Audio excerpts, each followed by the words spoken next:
Pemilu atau singkatan dari pemilihan umum adalah proses demokrasi untuk memilih wakil rakyat atau pejabat pemerintahan secara langsung oleh warga negara suatu negara. Pemilihan umum merupakan mekanisme penting dalam sistem demokrasi modern yang memungkinkan rakyat untuk berpartisipasi dalam menentukan pemimpin dan kebijakan negara. Dan mengapa penting pemilu untuk kehidupan berbangsa dan bernegara? Yang pertama, menjamin terciptanya demokrasi di Indonesia. Yang kedua, memberikan kesempatan kepada setiap warga negara untuk menggunakan hak politiknya. Yang ketiga, menjamin pergantian kepemimpinan secara reguler dan damai. Yang keempat, meningkatkan kesejahteraan dan kualitas hidup masyarakat. Yang kelima, mempertahankan kedaulatan rakyat dan tetap tegaknya negara. Pesta demokrasi pada tahun politik 2024 tampaknya akan terasa berbeda dengan sebelumnya, karena pada pesta demokrasi saat ini pemilih didominasi oleh pemilih muda. Pemilih ini tentu perlu mendapat perhatian dari partai politik agar bisa memenangkan kontestasi pemilu 2024. Berdasarkan data daftar pemilih tetap atau DPT KPU pada Juli 2023, 52% pemilih 2024 merupakan pemilih muda. Pemilih berusia 17 hingga 30 tahun mencapai 31,23% atau sekitar 63,9 juta jiwa. Dan pemilih berusia 31 hingga 40 tahun sebanyak 20,7% atau sekitar 42,4 juta jiwa. Partisipasi publik sebagai agen perubahan ikut andil untuk membentuk masa depan Indonesia yang lebih baik. Sebagai pemilih muda yang terdidik, harus memiliki informasi dan dapat berkomunikasi dengan badan-badan penyelenggara pemilu untuk mendapatkan informasi yang lebih rinci tentang kepemiluan, capres-cawapres, dan juga para calon anggota legislatif. Kendati sangat akrab dengan dunia digital, pengetahuan terkait pemilu dan rekam jejak para calon presiden maupun calon legislatif masih perlu ditingkatkan. Oleh karena itu, pengetahuan dan pemahaman tentang pesta demokrasi, berikut aturan main, dan pihak yang terlibat di dalamnya perlu terus didorong. Kategori pemilih unggul dari relawan TIK Kementerian Kominfo menjelaskan bahwa dalam pemilu 2019 mengenal 3 istilah daftar pemilih, yaitu daftar pemilih tetap atau DPT adalah daftar pemilih yang disusun KPU berdasarkan data pemilih pada pemilu terakhir yang disandingkan dengan data kependudukan Kemendagri. Yang kedua, daftar pemilih tambahan atau DPTB adalah pemilih yang sudah terdaftar dalam DPT namun ingin pindah memilih di TPS yang berbeda dari lokasi yang sudah didata. Yang ketiga, daftar pemilih khusus atau DPK adalah warga yang punya hak pilih namun belum terdata dalam DPT. Visi misi keempat paslon. Paslon nomor urut 1 ada Bapak Acep Ada Ruhyat dan Ibu Gita Lisdwi Natalina. PKB menjadi salah satu-satunya partai yang mengusung pasangan Acep Gita. Di Pilgub Jabar kali ini, pasangan ini memiliki tagline Jabar Bahagia dengan visi terwujudnya Jabar Barat yang bahagia lahir dan batin. Pasangan Acep Gita mempunyai 5 misi, yaitu membangun masyarakat Pancasila yang bertakwa dan berakhlak mulia melalui penguatan peranan masjid, rumah ibadah, lembaga pendidikan agama, dan komunitas keagamaan menjadi pusat peradaban. Yang kedua, mewujudkan masyarakat yang berdaya, sejahtera, bahagia, dan berbudaya melalui peningkatan kualitas pelayanan publik yang merata dan inovatif. Yang ketiga, mempercepat pembangunan wilayah berbasis lingkungan yang berkelanjutan melalui peningkatan konektivitas dan ruangan yang mendukung keseimbangan alam dan memberikan kebahagiaan bagi seluruh lapisan masyarakat. Yang keempat, meningkatkan produktivitas dan daya saing ekonomi yang adil dan sejahtera melalui pemanfaatan teknologi digital dan kolaborasi dengan pusat-pusat inovasi serta pelaku pembangunan untuk mencapai kesejahteraan ekonomi yang menyeluruh. Kelima, mewujudkan tata kelola pemerintah yang bersih, inovatif, dan partisipatif dengan pemimpinan yang kolaboratif berlandaskan semangat gotong royong antara pemerintah pusat, provinsi, kabupaten, dan atau kota. Paslon berurut 2 JJ Wirandinta dan Bapak Ronald Supraja. JJ Ronald menjadi pasangan yang mengejutkan publik karena diusung di detik-detik akhir waktu pendaftaran. Mereka mempunyai visi membangun masyarakat adil dan makmur, lestari dan berkeadaban. Pasangan JJ Ronald memiliki 6 misi, yakni meningkatkan pembangunan manusia yang produktif, berkualitas dan berkepribadian untuk siap kerja dan siap merintis usaha sendiri, mendengarkan akses kesehatan untuk rakyat guna menciptakan manusia Indonesia yang sehat jasmani dan rohani.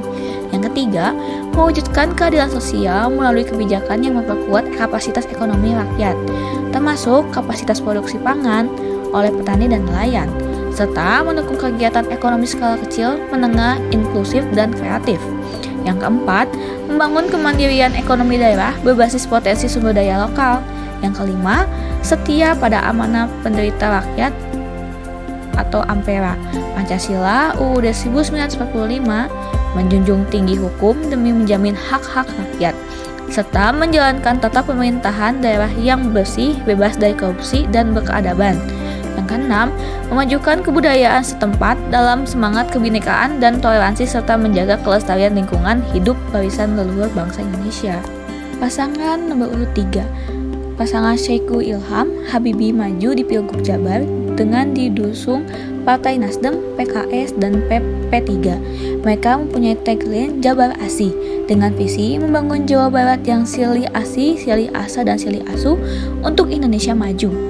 Keduanya mempunyai 8 misi yang dibawa untuk berkontentasi, yakni pertama, membangun kualitas manusia masyarakat Jawa Barat yang beriman dan berbudaya leluhur berlandaskan Pancasila. Yang kedua, membangun keluarga tangguh, sejahtera sebagai pilar elemen masyarakat Jawa Barat. Yang ketiga, menyetujui kesejahteraan sosial yang merata dalam bentuk perluasan akses layanan kesehatan, peningkatan kualitas pendidikan, dan penurunan angka kemiskinan absolut di Jawa Barat. Yang keempat, membangun perekonomian Jawa Barat yang merata, inklusif, dan berkelanjutan dengan penguatan potensi desa, kota, dan pesisir. Yang kelima, membangun wilayah dengan kebijakan tata ruang yang optimal untuk kota, desa, dan pesisir Jawa Barat. Yang keenam, meningkatkan lapangan kerja berkualitas, mendorong kewirausahaan, mengembangkan industri kreatif. Yang ketujuh, mewujudkan tata kelola pemerintah dan penyelenggaraan hukum yang baik, transparan, dan berbasis pelayanan publik. Yang kedelapan, penyelarasan kehidupan masyarakat Jawa Barat dengan lingkungan hidup yang lestari dan berkelanjutan. Paslon nomor 4, Bapak Deddy Mulyadi dan Ewan Setiawan. Deddy Ewan memiliki tagline Jabar Istimewa dengan visi berpijak pada latar belakang gambaran umum Provinsi Jawa Barat. Permasalahan-permasalahan isu strategi Provinsi Jawa Barat dapat disusun visi Provinsi Jawa Barat adalah Jawa Barat Istimewa. Pasangan yang diusung Koalisasi Indonesia Maju, KIM, yakni Partai Golkar, Gerindra, PAN, Demokrat, PSI, Partai Buruh, Perindo, Gelora, PBB, Garuda, PKN. Pasangan ini memiliki 4 misi, yaitu 1. Menjelaskan kualitas sumber daya manusia yang berkarakter cerdas, berpengetahuan, bertakwa, dan profesional pada bidang yang dijelaskan masing-masing. Yang kedua, menyebarkan ekonomi kerakyatan berbasis sumber daya lokal, berdaulat, berkelanjutan, berdaya saing tinggi dengan memanfaatkan ragam teknologi masa kini. Yang ketiga, mengurangi disparasi pembangunan utara selatan dengan mendorong masuknya investasi dan pemerataan penyediaan sarana dan prasarana. Yang terakhir, pendidik, kesehatan, perekonomian, dan lingkungan hidup yang proporsional, memperkuat transformasi birokrasi yang berorientasi pada pelayanan mutual publik yang produktif, efektif, efisien, menjunjung tinggi prinsip-prinsip pemerintahan yang bersih.